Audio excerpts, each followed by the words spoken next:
Out here in Middlesex today, talking with Alan Johnson, one of the first guys that I met when I came to the dirt circuit back in 1995.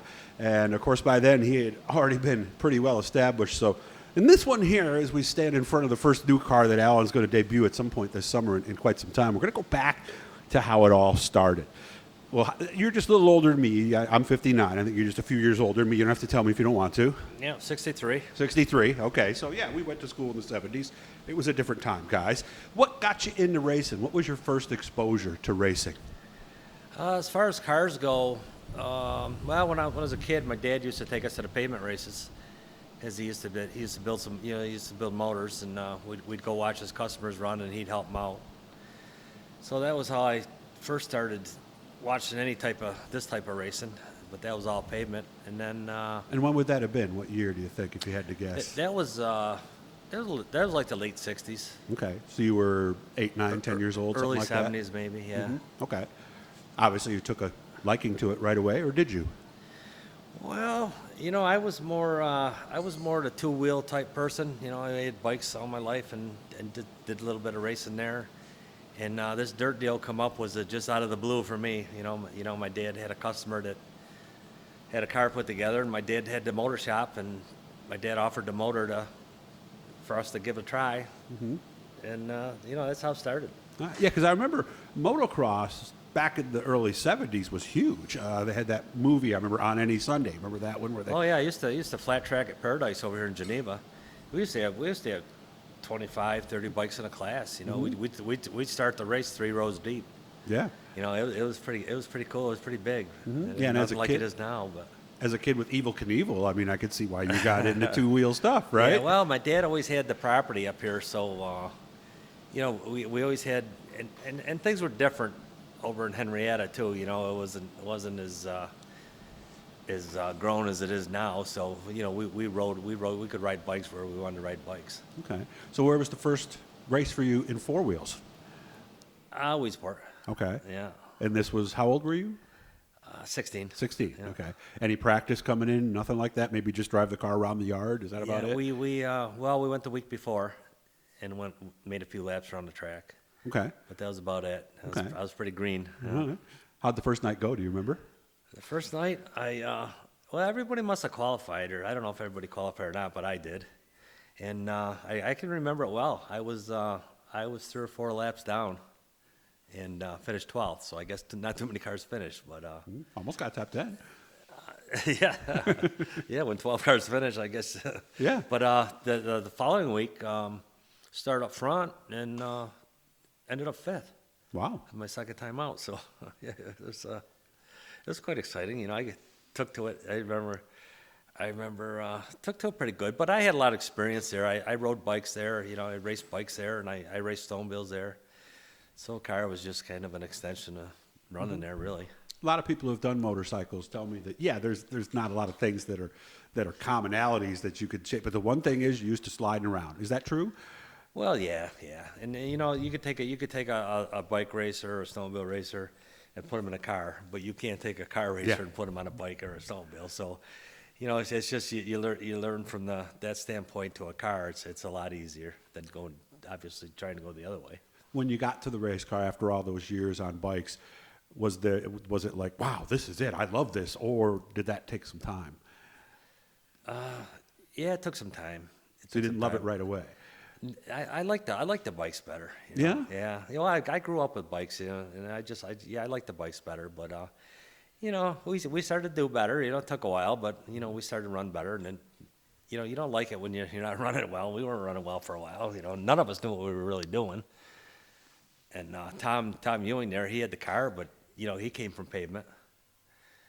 So it was all new it was really new to all of us. But so it took a while to get going, but. Once we got the hang of it a little bit, it was a lot of fun. Where did we get our first win? Canandaigua. First year, or was it after that? No, it was the second year. Okay. Yeah. Do you remember that? Vaguely. Okay. Yeah, I remember. I can remember who was second because I felt pretty good about it. He's a good driver, Johnny McArdle. Oh, really? You beat Johnny McArdle? Yeah. So I felt, I beat Johnny McArdle. Wow. Yeah. It felt pretty good. It was fun. Is that when things kind of changed, and did now you start to fall in love with it a little bit more once you started winning? Well, yeah, I suppose, the better you run. I mean, even last couple, before I hooked up with Mark, it's just things where I actually, before I hooked up with Mark, quit. It's just, when you're running good, you want to do it. And when you're not, you had a lot of years when I wasn't, you don't want to do it. It's just the way it goes. How many, and this would be just an educated guess, I would think, how many different race cars have you sat in over the years? Any idea what that number Different might be? ones? Yeah. How many different cars? Hundreds, I believe. Hundreds, right? I would guess. Did you have a favorite? Like a particular era of a car or a particular innovation that came out or something like Yeah, that? 1980, the year before the Troyer and the Troyer car, the year before the Troyer car and the year after the Troyer car were my best years, yeah. Okay. Well, when did everything change? It was late 90s, early 2000s, right? When TO came out with their new deal and it kind of revolutionized the chassis, Yeah, or did it? Yeah, well, Troyer come out, well, no, that's basically what we had the year before, but, yeah, when T.O. come out, we used to run bird cages in the back, and T.O. come out to the direct link where the sliders, and, eliminated the bird cages, and it just automatically hooked the race cars up a lot better. And, they haven't changed much. Well, now we got these short rod stuff and coils, but it went a long time where it didn't change much. I had an 02. I think the first Teal was maybe a 2000. Yeah, right around there. And people, and you were watching like I was back then, because I know you follow what everybody does. You'd see somebody who'd never won a feature before go out and win first night in one of those cars. Yeah. I mean, when a birdcage car couldn't compete with them. No, everybody no way, had huh? everybody had to switch over. Kind of like it is now. Everybody had to switch over to what we're using now, and Short rods and coils. This is just like 2 years or something. Kind of obsoleted everything we had. When did Alan Johnson become AJ Slideways? When did all that start to happen? The hype and, ooh, look at this guy, he wins races. Or did it happen so gradually you didn't notice? Yeah, I'm trying to think of the first year that they that nickname came up. It was pretty early. I think it was like in the 77 or so, 76. Well, were you considered like a teenage I think it was the star? wild card when the wild card come out, because the wild card was so far superior than anybody else. Okay. And when that come out with drag tires, we'd run, and you'd run more sideways than you do now. Well, the track was different. The track was bitey and stuff. You didn't have to keep your rear tires under you. You just were more of like a gasser type. Yeah, because even when I started in '90, I don't remember ever seeing dust. I remember seeing foot-high cushions pretty much everywhere. You just threw the car in there, hope it didn't spun out, and hoped you picked the gas up at the right time, right? Yeah. It was a different world. It's the tracks where you'd walk across the tracks and Yeah. Your shoes would fall off. Your shoes would fall off. After the race.